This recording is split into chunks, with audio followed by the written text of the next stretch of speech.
Todo mundo associa o retrato de Dorian Gray ao sobrenatural. Um quadro amaldiçoado, uma juventude eterna, uma alma corrompida visível na pintura.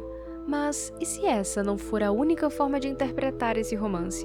E se nada nele for realmente sobrenatural?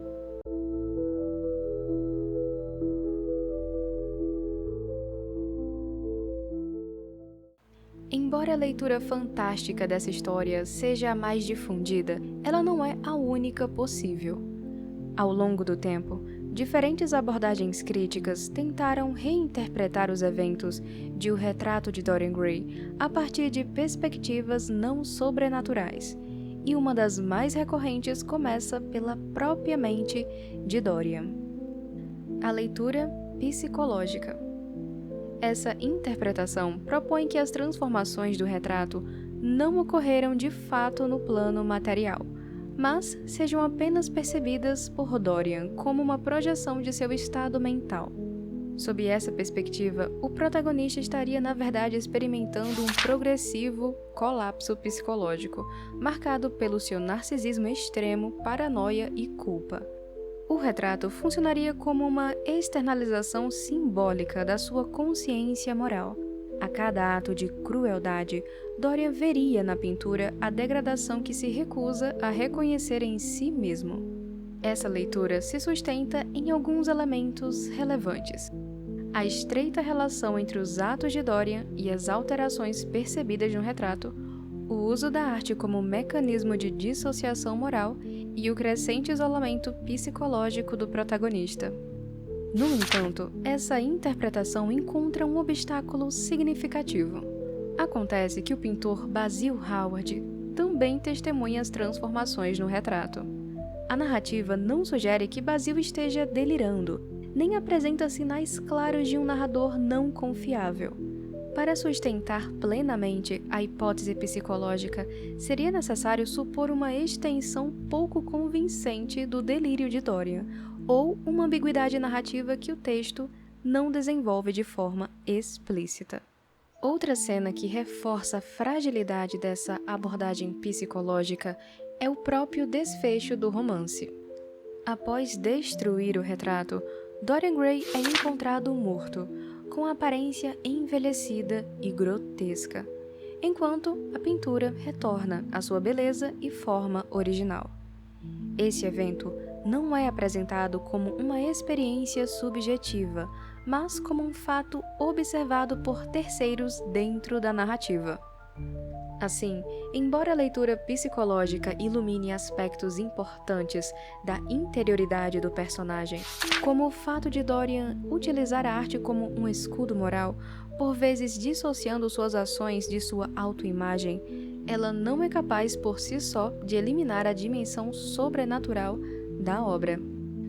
Mas ainda existe uma outra linha de interpretação que, em vez de olhar apenas para a mente de Dorian, tenta entender esse romance a partir das ideias científicas e culturais da era vitoriana, período em que se passa essa história. A leitura no contexto científico vitoriano. A era vitoriana foi marcada por debates intensos sobre determinismo e sobre as relações entre corpo, mente e moralidade. Tensões que ecoam diretamente na construção de O Retrato de Dorian Gray. Nesse contexto, proliferaram correntes que buscavam explicar o comportamento humano por meio de bases científicas, muitas das quais hoje são reconhecidas como pseudocientíficas. Mais do que teorias isoladas, essas correntes compartilhavam um pressuposto fundamental: a crença de que a interioridade, o caráter, os desejos, a moral, poderia ser lida, decifrada e até diagnosticada a partir do corpo. Um exemplo disso são a fisiognomia e a frenologia, que sustentavam que o caráter moral, a personalidade e até a capacidade intelectual se inscreviam no rosto ou no formato do crânio. O corpo, nesse sentido, é compreendido como uma expressão visível do caráter da pessoa. E é exatamente essa lógica que O Retrato de Dorian Gray radicaliza. O Retrato de Dorian funciona como um espaço de revelação moral, em que aquilo que deveria permanecer oculto se torna visível, de maneira incontornável. No entanto, em meio à sociedade, Dorian é julgado como bom, puro e digno de admiração. Sua beleza funciona como uma espécie de prova moral, e seu rosto harmonioso e jovem parece incompatível com qualquer forma de corrupção. Mesmo quando surgem suspeitas e provas sobre sua influência destrutiva ou sobre a sua vida marcada por excessos e crueldade, as pessoas ao seu redor hesitam em acreditar. Há uma dificuldade real de conciliar sua aparência com a ideia de depravação. Essa reação revela o quanto a crença na transparência moral do corpo era algo enraizado, e Dorian se beneficia plenamente desse mecanismo. Porém, o mais interessante é notar como Dorian se torna uma exceção viva que expõe a fragilidade da fisiognomia e da frenologia, alguém cuja exterioridade mente de forma perfeita. A lógica da leitura moral do corpo se intensifica no fim do século XIX por meio do degeneracionismo.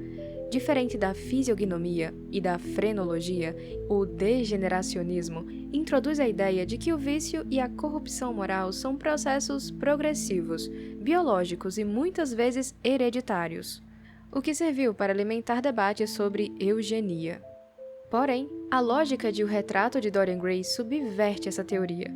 No degeneracionismo, a decadência tende a se manifestar no próprio corpo do indivíduo, tornando-se visível como prova de sua degradação. Em Dorian, ocorre exatamente o oposto. Sua aparência permanece jovem e intacta, enquanto toda a deterioração se desloca para o retrato. Nesse sentido, o retrato corrige a falha do mundo social. Se aos olhos dos demais o corpo de Dorian mente, preservando sua beleza que encobre sua corrupção, o retrato torna-se o único espaço em que a verdade moral se inscreve, sem disfarces.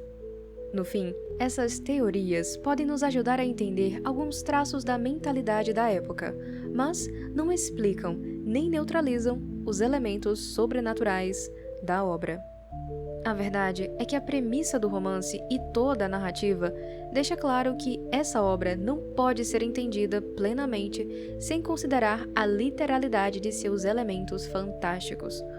Mais do que optar por uma interpretação ou outra, o essencial é perceber que o que torna o Retrato de Dorian Gray uma obra tão viva e fascinante até hoje é justamente a força com que une profundidade psicológica e elementos fantásticos.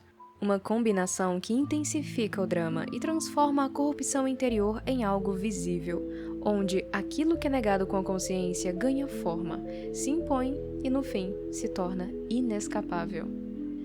Lembrando que se vocês quiserem adquirir O Retrato de Dorian Gray, o link de compra do livro está aqui na descrição, tanto da versão censurada quanto da versão sem censura.